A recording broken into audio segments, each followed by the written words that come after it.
अनोखा कार्यक्रम, पहली बार बिजनौर में इस तरह का कार्यक्रम हो पाया।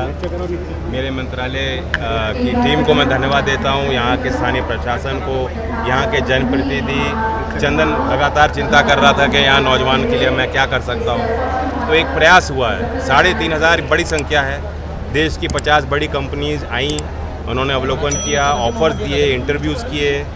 मैं जो बच्चे पंजीकृत हुए लेकिन जिनको नौकरी नहीं मिली, मैं उनको भी और प्रेरित करूंगा कि वो ऊर्जावान हैं, काबिल हैं, उनके अंदर वो क्षमता है, वो अपने आप को और बेहतर तैयार करें, अगली बार उनका भी नंबर आएगा।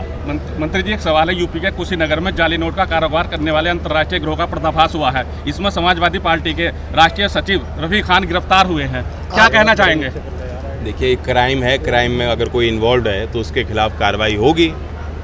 इसमें आप कोई शक नहीं कर सकते कि योगी जी का शासन किस तरह से कानून व्यवस्था को लेकर गंभीरता से काम करता है। अच्छा, अखिलेश यादव एनकाउंटर पे सवाल उठा रहे हैं यूपी सरकार के, आपका क्या कहना है? इनकाउंटर पे एक प्रक्रिया है, उसमें जांच होती है, और जब तक कोई अपराध की जांच ना हो जाए, राजनीतिक लोगों को थोड़ा सहम की बात करनी चाहिए, बच के बात करनी। अच्छा, समाजवादी के कई नेता अभी फंसे हैं, मैं तो चाहता हूँ यूपी पुलिस इतनी मजबूत हो जाए कि गोली चलाने की जरूरत ना हो, यूपी इतना डर हो वर्दी का कि हमारे अपराधी तो धराशायी हो ही जाएं सारे, इनकाउंटर करने की जरूरत ही ना पड़े। अच्छा, उपचुनाव आ रहा है, 10 सीटों पे उपचुनाव है।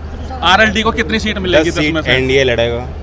पहले तो ये तय कर लो, एनडीए लड़ रहा है, एनडीए में लोकदल है। एनडीए में जब 10 सीट लड़ी जाएंगी तो चयन को लेकर सिंबल, सारी चीज़ें हम लोग तालमेल, रणनीति, प्रचार, सब चीज़ों पे तालमेल बना के हम लड़ेंगे। अच्छा, मीरापुर कोई अकेला नहीं है, ना लोकदल अकेले लड़ेगा, ना बीजेपी अकेले लड़ेगी, ना हमारे और जो गठबंधन में मीरापुर सीट पर बीजेपी अपना दावा पेश कर रही है और कह रही है कि हम लड़ेंगे। आपका क्या कहना है? रोजगार पे एक ही प्रश्न, बस इतने सारे होने चाहिए। मैंने कहा कि सारी सीटों पे एनडीए लड़ेगा। नहीं, आरएलडी को कितनी मिलेंगी? एनडीए। कौशल महोत्सव भारत के विकास में किस तरीके से योगदान कर रहा है, मंत्री जी, बताने का?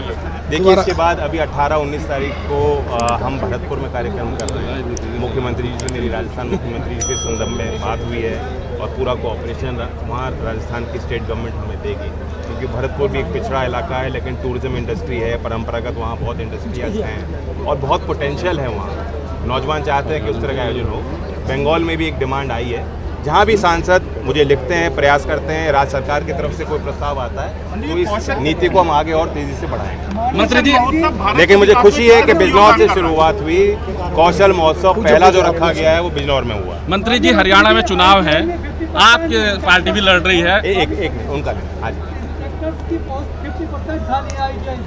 यस, हम राज्य सरकारों से लगातार संवाद कर रहे हैं कि आईटीआई में कैसे सुधार कर सकते हैं। उसमें एक पहलू ये है कि आप अच्छे इंस्ट्रक्टर्स को रखिए, नए ट्रेड्स को शामिल कीजिए, जो इंडस्ट्री की डिमांड आज की है, जहां इंडस्ट्री चाहती है कि आगे रिक्रूटमेंट हो सकता है, उस तरह के काम को इंडस्ट्री 4.0, फ्यूचर स्किल्स, उन कोर्सेज को भी आईटीआई में जोड़ा जाए। रिक्रूटमेंट पॉलिसी अच्छी होनी चाहिए, तनख्वाह अच्छी मिलनी चाहिए, मोटिवेटेड होनी चाहिए, आईटीआई का मैनेजमेंट अच्छा होना चाहिए, और जहां राज्य सरकार नहीं चला पा रही, जहां सरकारी संस्थान है, वहां वो टाई अप करें, एफिलिएशंस करें, कॉलेजेस को उसके साथ जोड़ें। हम तो इंटरनेशनल स्किल के सेंटर्स खोल रहे हैं। आप सोचिए कि आईआईटी कानपुर के साथ हमने कार्यक्रम किया है, वहाँ आईआईटी भी इन्वॉल्व है, आईटीआई भी इन्वॉल्व है, और उसमें डसॉल्ट और हिंदुस्तान एरोनॉटिकल जैसी बड़ी कंपनीज भी काम कर रही हैं। तो जहां संभव है बड़े बड़े उद्योग को भी हम इसमें शामिल करके प्रयास कर रहे हैं कि सुधार हो। मंत्री जी, हरियाणा चुनाव में जो आपकी एनडीए गठबंधन है वो क्या कितनी सीट ला सकता है? भैया, हम बिजनौर में खड़े हैं। नहीं, आप भी चुनाव लड़ रहे हैं वहाँ पे, आप हरियाणा। लोकदल चुनाव नहीं लड़ रहा, एनडीए तो मजबूत पूरे देश में ही है, उसमें क्या शक। एक सवाल रह गया जो अभी तक नहीं हो पाया कि कौशल महोत्सव भारत के विकास में किस तरीके से योगदान कर रहा है? कई चीज़ें हैं। एक तो इम्पैक्ट, इमीडिएट इम्पैक्ट ये है जिनको नौकरी मिली है,